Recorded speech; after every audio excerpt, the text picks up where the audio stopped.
Welcome back, travelers. Today, I'm bringing you 100 hidden facts about Skyrim that even longtime players have probably missed. We're diving deep into obscure locations, secret bosses, cut content, hidden mechanics, and Easter eggs that the developers tucked into every corner of this massive game. From giants that mourn their fallen companions, to dragons sleeping beneath Blackreach, from developer rooms filled with the dead, to Dark Brotherhood betrayals that change entire questlines. These are the secrets that slip past even the most dedicated explorers, the mysteries that wait in shadows for those curious enough to seek them. And if you genuinely enjoy this kind of dark storytelling, consider subscribing and liking the channel, but only if you like the content. The fire burns low in my chamber tonight, casting shadows that dance like specters against these ancient stone walls. I've walked the frozen paths of Skyrim for longer than most would believe, and in that time, I've uncovered secrets that slip past even the most vigilant of eyes. The land holds mysteries that whisper only to those who listen, truths buried beneath snow and stone, waiting for the curious to unearth them. Let me speak first of the places hidden from common sight. High in the mountains southeast of Haldir's Cairn, tucked away where few dare to tread, exists a small camp known only to those who seek it deliberately. An old Nord woman named Angie dwells there in solitude, her reasons darker than the pines that surround her refuge. She fled from the Imperial Legion after claiming vengeance upon two soldiers who had slain her parents.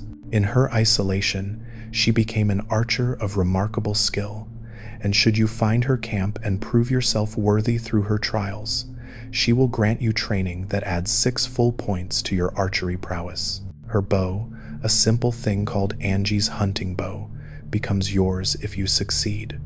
What makes this discovery remarkable is that you might obtain this blessing immediately after escaping Helgen's destruction, when you are but a fledgling adventurer with calloused hands and uncertain steps. But now, let us speak of something that touched even my weathered heart.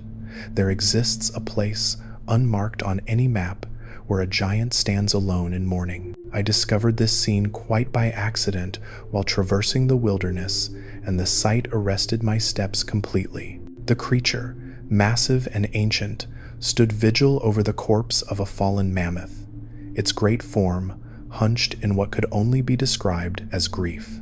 Approaching this mournful giant revealed something extraordinary about these beings we so often dismiss as brutish and simple. The giant displayed no hostility whatsoever, lost entirely in its anguish. The creature's peaceful demeanor in the face of an intruder spoke to an emotional depth that few scholars would credit to such beings. This giant, known to those who have witnessed it as the mournful giant, proves beyond doubt that these towering creatures possess the capacity for genuine sorrow and attachment to their companions. I must now turn your attention to a peculiarity that most travelers never notice, though they consult their maps 1,000 times. The map you carry, the parchment that guides your wanderings across Skyrim, renders not from static ink, but from living observation. Every action of significance that occurs in the world appears upon that map in the very moment it unfolds. Should you absorb the soul of a slain dragon, that brilliant cascade of energy that tears from the beast's form and floods into yours can be witnessed from the map itself, a glowing spectacle visible even as you observe your position from above. The cartography responds to the world in real time, a feat of enchantment so subtle that generations of adventurers have missed it entirely. Yet there is more to tell of secrets concealed in plain sight. Deep within the Dwemer city of Blackreach, in the war quarters, specifically, exists a chamber that few would recognize for its significance. 7 small beds, arranged in a careful semicircle, occupy this room, beds sized for children, or perhaps dwarves. Across the hall stands a double bed, larger and separate. The arrangement mirrors precisely the tale from the old stories of Snow White and the 7 Dwarfs, a coincidence so specific it could only be intentional. The Dwemer, those vanished masters of brass and steam left behind this peculiar homage in their underground stronghold. If you're still with me after hearing this, hit that like and subscribe button. Allow me to tell you about the Reaper. In the Soul Cairn, that dread realm of purple skies and endless towers introduced through the Dawnguard's conflict, a hidden warden prowls. To summon this imposing entity, one must first locate 3 Reaper gem fragments scattered throughout that desolate purgatory. Once gathered, these fragments lead you to the Reaper's lair in the eastern reaches of the cairn. Place the fragments together, and the Reaper manifests, a boss of formidable power who guards his domain with zealous fury. Defeating this guardian yields black soul gems and a precious Daedra heart, treasures worth the peril. I shall now turn to the matter of the 10th Dragon Priest Mask, a secret that eludes most who hunt the legendary 8. 9 Dragon Priest masks can be found across Skyrim's breadth, each worn by an ancient guardian of terrible power. Yet there exists a 10th mask, one called Konahrik, obtainable only through a specific ritual. Once you possess all 9 masks found throughout the baselands of Skyrim, you must journey to Labyrinthian, to the mountains south of Mournful, where ancient secrets sleep. Within that complex sits a dome-shaped sanctuary containing a broken shrine. Upon the ground before this shrine rests a wooden mask, unremarkable in appearance. Equip this mask, and reality shifts around you. Time itself bends backward, revealing the shrine as it existed in ages past, whole and gleaming. Place all 9 masks upon this restored shrine, and Konahrik manifests as your reward. But here is the secret within the secret. Konahrik possesses a hidden enchantment not listed in any description. When your health drops below 15%, a 3% chance occurs that you will be fully healed, and a friendly dragon priest spirit will materialize to fight alongside you. This spectral ally acts as a powerful mage, reanimating fallen corpses and casting ice spikes until dispelled. Let me speak now of Blackreach again, for that vast underground realm conceals more than most realize. At its center, above the Hall of Rumination and the Hall of Debate, hangs a massive golden orb that glows like an artificial sun. Most who pass beneath it never think to interact with this strange celestial sphere. Yet, if you direct the unrelenting force shout at this orb, something remarkable occurs. A dragon named Vulthuryol awakens from its ancient slumber and descends into Blackreach, attacking everything that moves within its domain. Why a dragon dwells in this sunless realm remains a mystery even I cannot answer. Should you choose to spare the beast after summoning it, Vulthuryol will continue to haunt Blackreach, slaying any Falmer or other creatures it encounters. But now, let us speak of locations so obscure that even cartographers overlook them. Near the eastern shore of Dawnstar, south of Ingvild, lies a charred corpse with a story to tell. The blackened earth and scorched remains suggest at first glance a dragon's attack, but investigation reveals a different truth. Beside the body rests a fire cloak spell tome, and the body itself wears Yisra's necklace. This is Yisra, a student from the College of Winterhold who vanished along with 3 other apprentices. The location is called Yisra's Testing Ground, and it marks the site where her magical experiments ended in catastrophic failure, the fire cloak spell consuming her in flames. Speaking to Finis Gastor at the college will confirm her identity and reveal that she had been missing for some time. This scene represents the remnants of a quest that was cut from the final game, a quest called The Missing Apprentices that would have sent you searching for all 4 lost students. I must now turn your attention to a dungeon that plays tricks upon the unwary. The Dwemer ruin of Kagrenzel stands east of Anselvund, accessible through a steep canyon path. Unlike other ruins, Kagrenzel contains a peculiar trap. Within its depths exists a large chamber dominated by a floating light of mysterious origin. Should you activate this light, a cage rises from the floor to imprison you. Sirens wail through the ancient halls, and after several heartbeats, the floor itself betrays you, dropping away into a vast chasm. You plummet into deep cavern systems filled with water at the bottom, with only one pathway leading back to the surface through Falmer-infested tunnels. No grand quest awaits at the end, merely the challenge itself. Yet the atmosphere of this place differs markedly from other cave systems, creating an experience found nowhere else. Yet there is more to tell of Blackreach, for in its war quarters exists another curiosity. 7 small beds arranged in semicircular formation occupy a specific chamber with a double bed positioned across the hallway. This arrangement deliberately mirrors the tale of Snow White and the 7 Dwarfs, a reference so specific it serves as confirmation that even the vanished Dwemer possessed a sense of whimsy in their architectural planning. Let me now speak of Bard's Leap Summit, a location that requires considerable climbing to reach. The summit crawls with forsworn warriors and features a dragon wall bearing a word of power at its peak. Most adventurers claim their new shout and depart, believing they have seen all the location offers.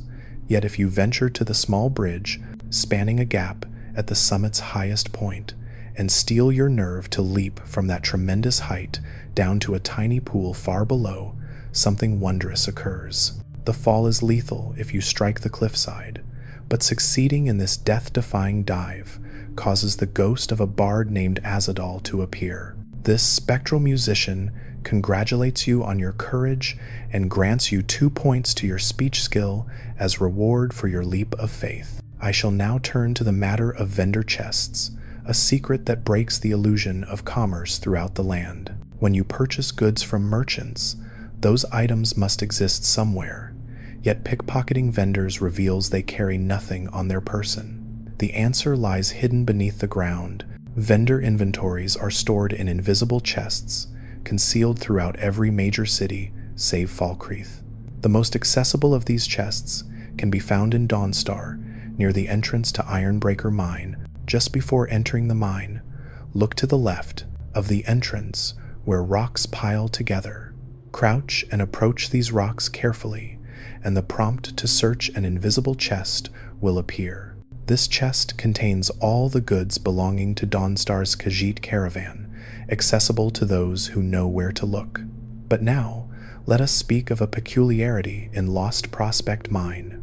At first examination, this mine appears no different from dozens of others scattered across Skyrim.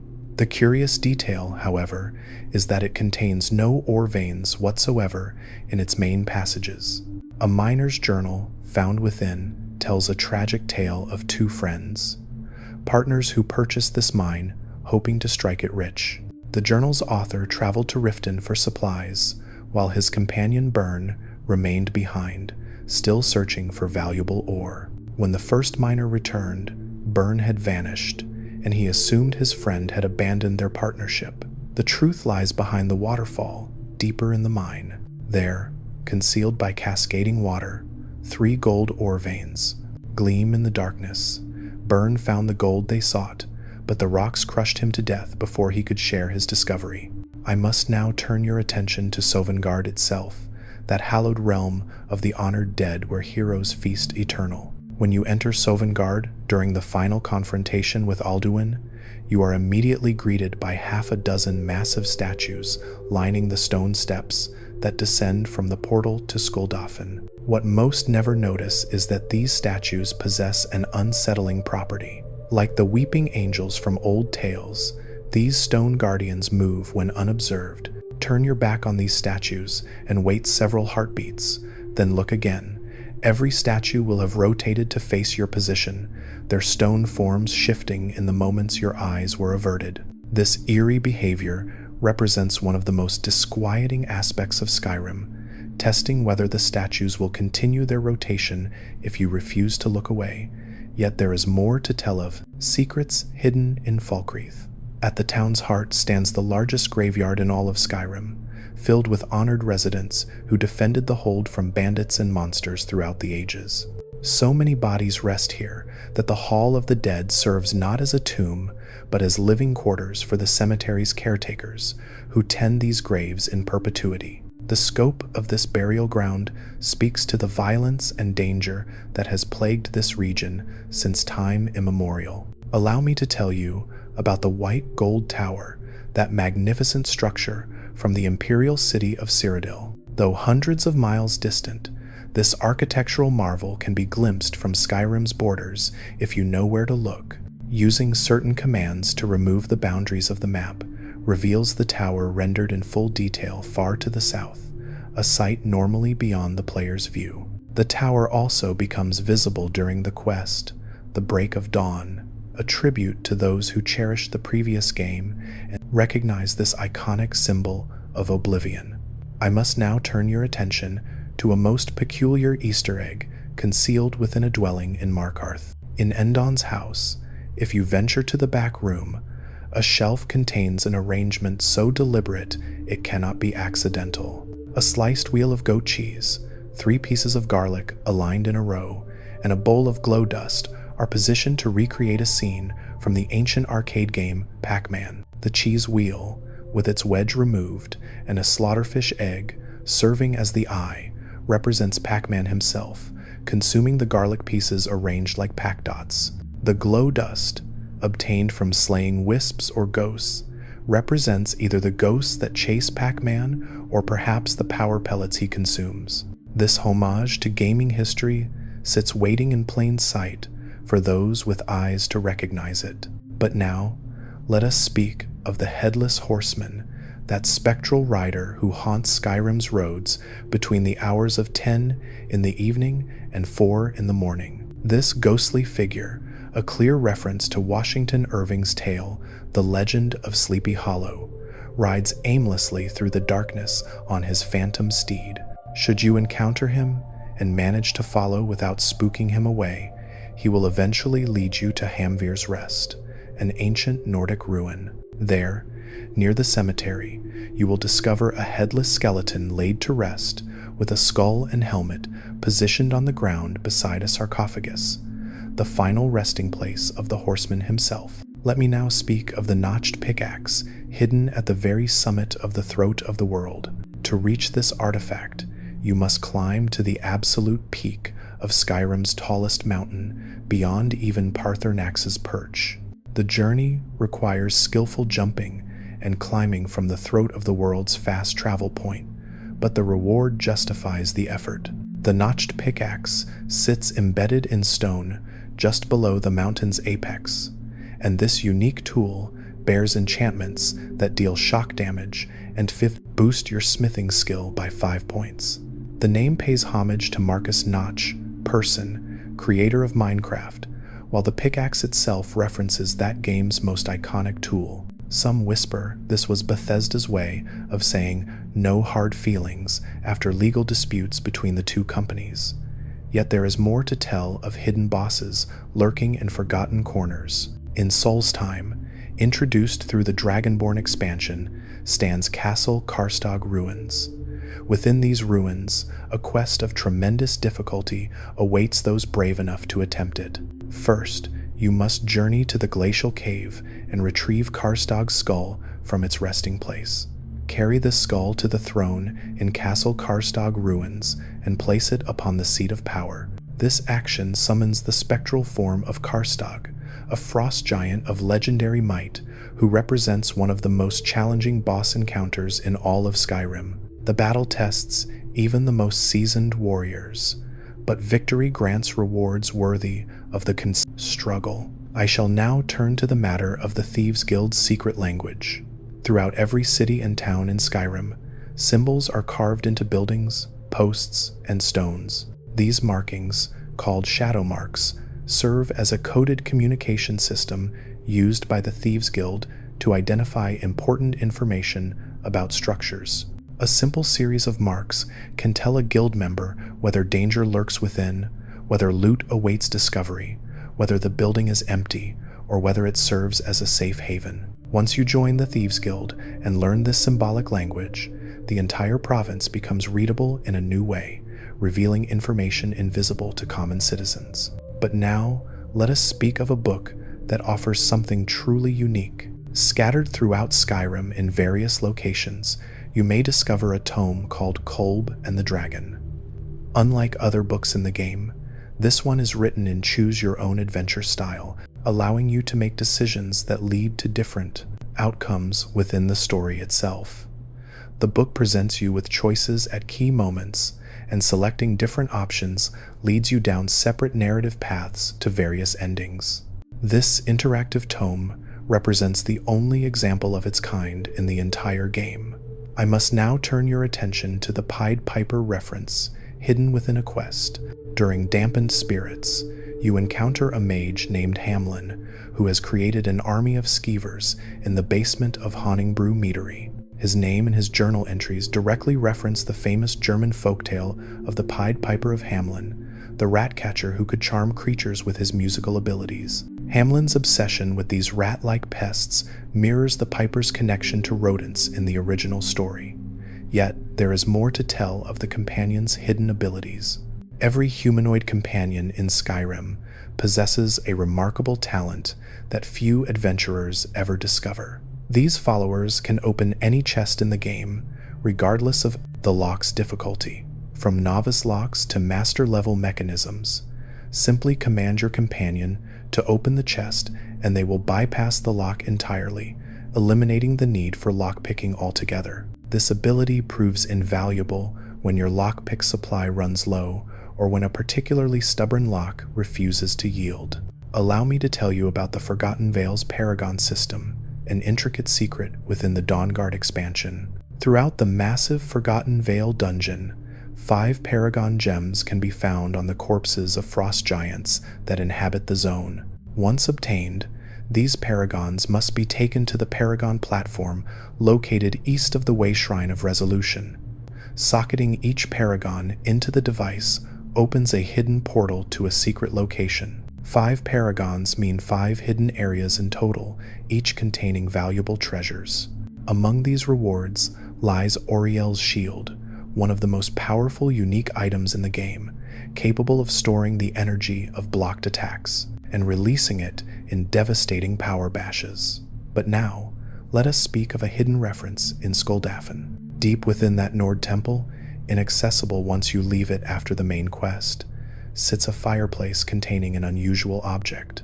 A potato adorned with a boiled creme treat and several pieces of charcoal has been arranged to resemble GLaDOS in her potato battery form from Portal 2. This crossover Easter egg pays homage to Valve's iconic villain, creating an unexpected meeting between fantasy and science fiction. I shall now turn to the matter of the dead body cleanup cell. When you slay named characters throughout your adventures, the game cannot simply delete them from existence, for doing so would require excessive processing power. Instead, Bethesda created a hidden cross-shaped room where all important deceased NPCs are stored. This purple and green chamber, comprised of 2 identical hallways crossing each other, serves as a purgatory for the fallen. 2 coffins stand in the possible eastern hallway as decoration. Only through console commands can you visit this room of death, where every significant person you've killed waits like endless ghosts in their final resting place. Yet there is more to tell of alternate quest outcomes. During the Dark Brotherhood's initiation, when Astrid kidnaps you and demands you kill one of 3 prisoners, most players never consider a 4th option. Instead of murdering the bound captives, you can attack Astrid herself. Killing Astrid initiates an entirely different questline called Destroy the Dark Brotherhood, where you must infiltrate the sanctuary and eliminate every major member of the organization. Commander Morrow provides the sanctuary's password, and once you've killed all key Dark Brotherhood members, Morrow rewards you with 3,000 gold. The sanctuary itself remains intact for the rest of your playthrough, a monument to your betrayal. If these facts has kept you listening this far, and you want more of these facts from Skyrim, hit that like button. It really motivates me to create more such videos. Let me now speak of the secret of Rorikstead, a mystery woven into the very fabric of that seemingly peaceful village. Multiple clues scattered throughout Rorikstead suggest dark dealings beneath the surface. The town's prosperity seems unnatural for such a small settlement, and dialogue from various NPCs hints at sinister secrets involving soul harvesting and Daedric bargains. Though the full quest was cut from the final game, the evidence remains for those who investigate thoroughly. I must now turn your attention to King Arthur references scattered across the landscape. South of Broken Tower Redoubt lies Rebel's Cairn, where a steel sword protrudes from a large stone, recreating the legendary sword in the stone that proved Arthur's right to rule. Northeast of Bleakwind Basin, a pond contains a skeletal arm reaching from the water, clutching a sword. This scene recreates the Lady of the Lake presenting Excalibur to King Arthur. Additionally, a small island in Lake Ilinalta features the Lady's Stone surrounded by water, another subtle nod to the Lady of the Lake legend. But now, let us speak of Make the Liar, that peculiar Khajiit who has appeared in multiple Elder Scrolls games. Maik serves as Bethesda's voice within the game itself, offering commentary that breaks the fourth wall and pokes fun at design decisions, cut features, and player complaint. His dialogue references everything from removed gameplay mechanics to common criticisms of the series. Finding Make can prove challenging, as his spawn locations are randomized and his appearance rate remains quite low. Once encountered, he provides a few lines of wisdom before refusing to speak further, his cryptic words often revealing more about game development than lore. Yet there is more to tell of Shadowmere's resurrection. During the Dark Brotherhood quest, The Cure for Madness, Astrid's horse, Shadowmere, rises from a pool of murky water in a scene deliberately staged for significance. When this occurs, a journal entry reading, "Behold, Shadowmere" appears, but the true Easter egg lies hidden in the game's code. The quest stage number for this entry is 666, the number commonly associated with the beast in demonology and popular culture. Only PC players using console commands or the creation kit can observe this detail. I shall now turn to the matter of a tragic romance hidden in the Reach.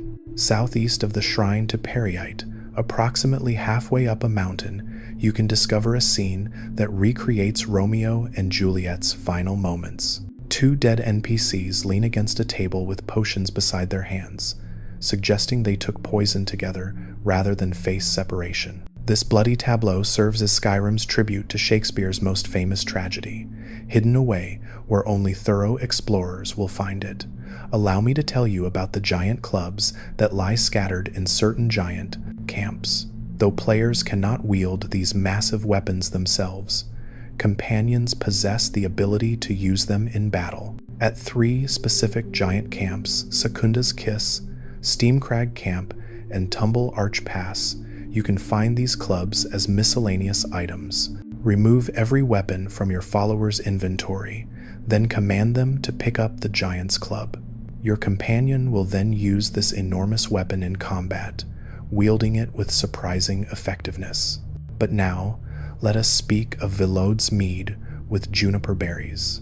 During Skyrim's opening sequence, as you ride the cart toward your execution, the Stormcloak rebel Ralof reminisces about Helgen, saying, "I wonder if Vilod is still making that mead with juniper berries mixed in." After Alduin destroys Helgen, if you return to the charred remains and visit the inn, you'll find 5 bottles of mead with juniper berry upstairs. Vilod died during the dragon attack, meaning no one else can produce this specific beverage.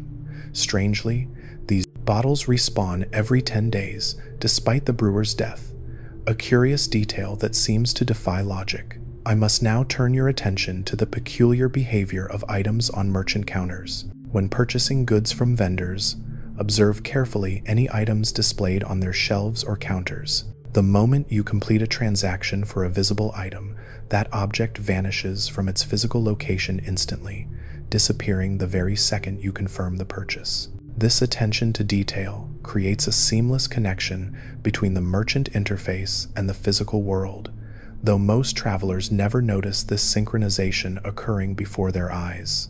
Yet there is more to tell of companions and the torches they carry. Should you give your follower a torch and allow them to keep it in their inventory, They will automatically equip and use this light source during nighttime hours. This simple detail adds realism to their behavior as they illuminate dark paths without requiring your command, acting as true traveling companions rather than mindless automatons following your steps. Let me now speak of an alternate approach to the Missing in Action quest. Most adventurers storm Northwatch Keep with violence, slaying every Thalmor guard to rescue Thorold Greymane from imprisonment. Few realize a peaceful solution exists. If you have joined the Imperial Legion, you can obtain a mandate from General Tullius that orders the Thalmor to release Thorold without bloodshed. This diplomatic resolution completely bypasses combat, allowing you to save the prisoner through words rather than steel, a rare opportunity for those who prefer negotiation to violence. But now, let us speak of dynamic dialogue that changes based on your choices. During diplomatic immunity, you encounter a Breton thief whom you can choose to either abandon or rescue from the Thalmor embassy. Regardless of your decision, he later appears in the Thieves Guild. However, his attitude toward you differs, drastically based on your previous treatment.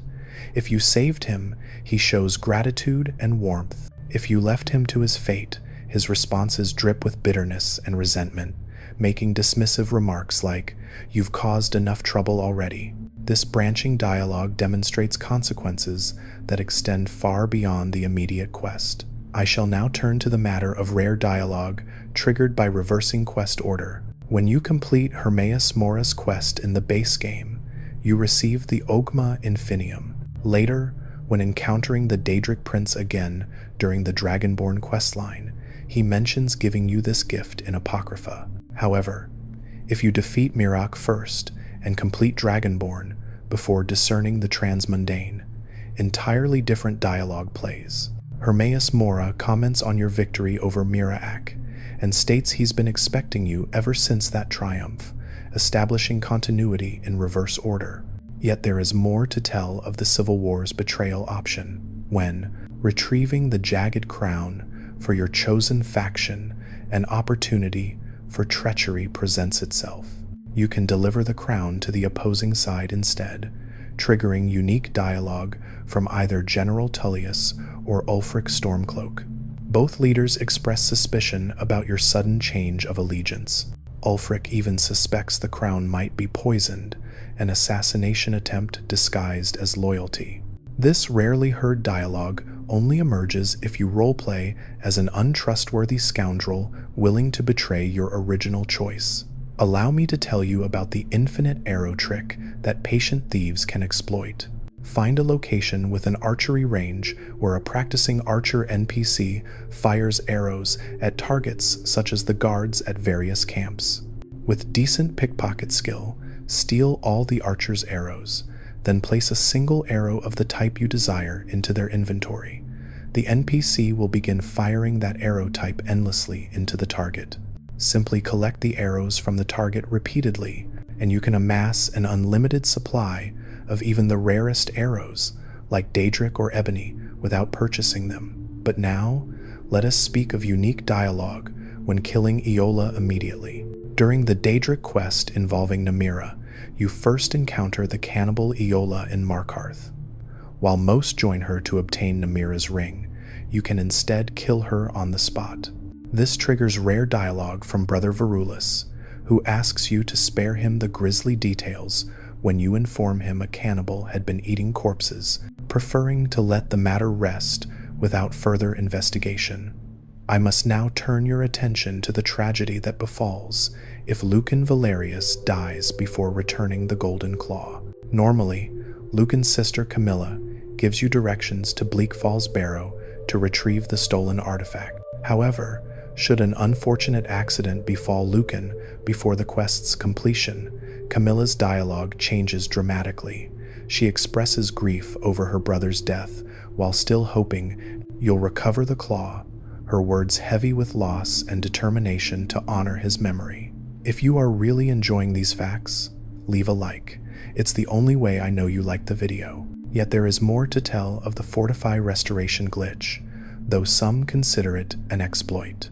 By creating Fortify Restoration potions and repeatedly drinking them while wearing Fortify Alchemy gear, you can create an exponentially increasing loop that results in ridiculously overpowered equipment.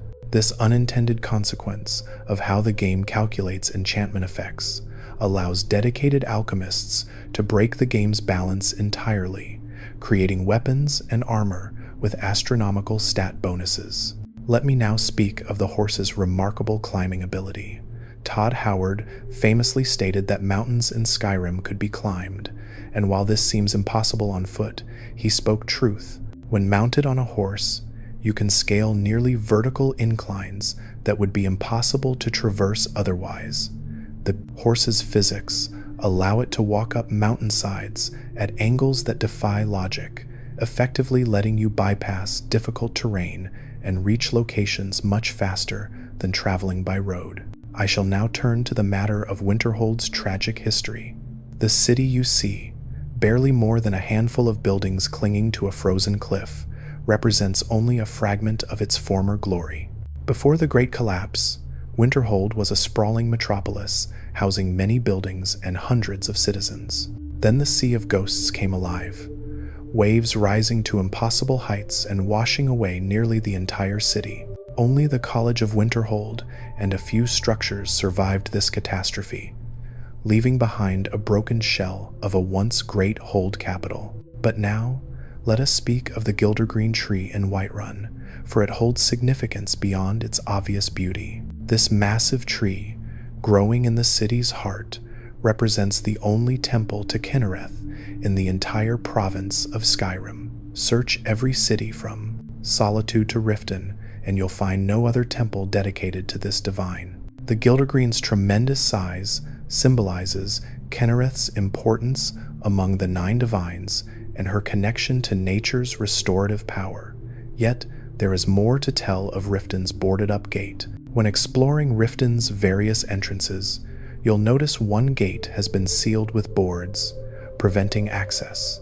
According to the official Skyrim game guide, bandit attacks and mounting casualties resulted in this gate's closure. Leading toward the Morrowind border, this gate sits near multiple bandit camps and the continent that witnessed Red Mountain's eruption, making it a perpetually dangerous passage that the city deemed too costly to defend. I must now turn your attention to a sinister secret hidden in plain sight. Sybil Stentor, the court mage in Solitude, has served not only High King Torrig, but his father before him, an impossibly long tenure for a mortal.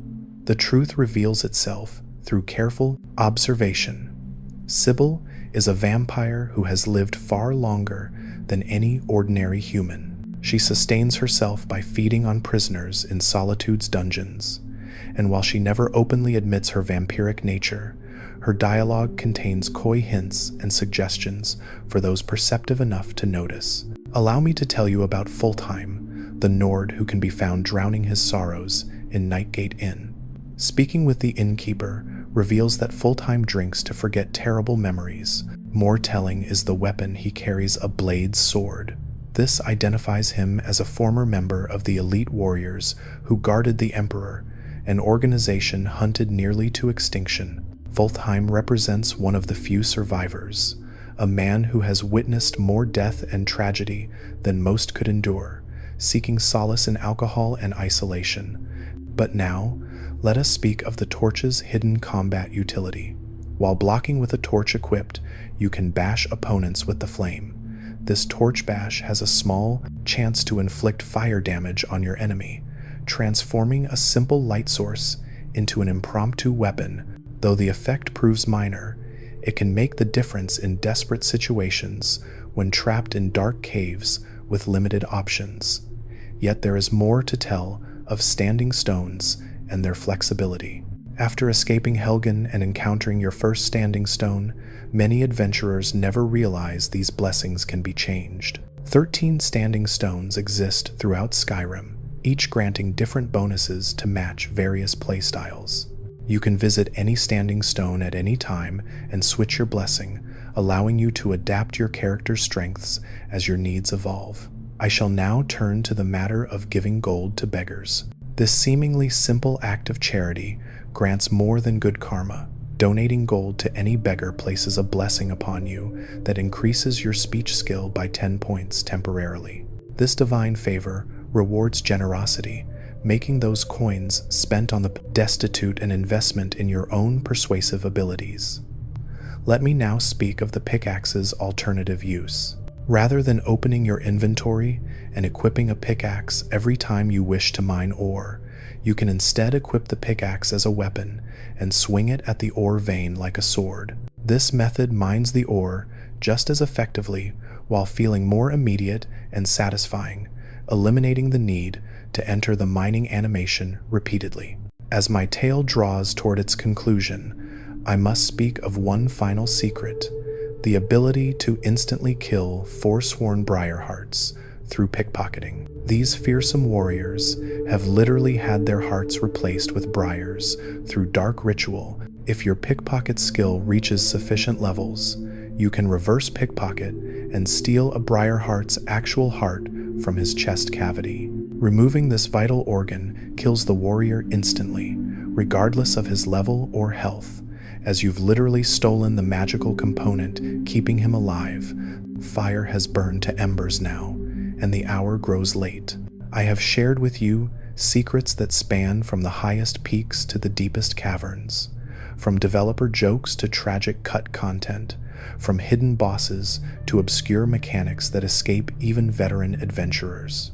Skyrim holds these mysteries close, revealing them only to those persistent enough to search every shadow, climb every mountain, and question every assumption. These truths I have spoken represent but a fraction of what lies hidden in this frozen land. Every stone may conceal a story, every NPC might harbor secrets, and every system contains depths that years of play have yet to fully plumb. The land itself seems alive with mysteries, as though Skyrim itself desires to be discovered, to reward those who treat exploration not as a task, but as a calling. Go forth now with this knowledge, and perhaps you will uncover secrets even I have missed, adding your own discoveries to the endless catalog of Skyrim's hidden wonders.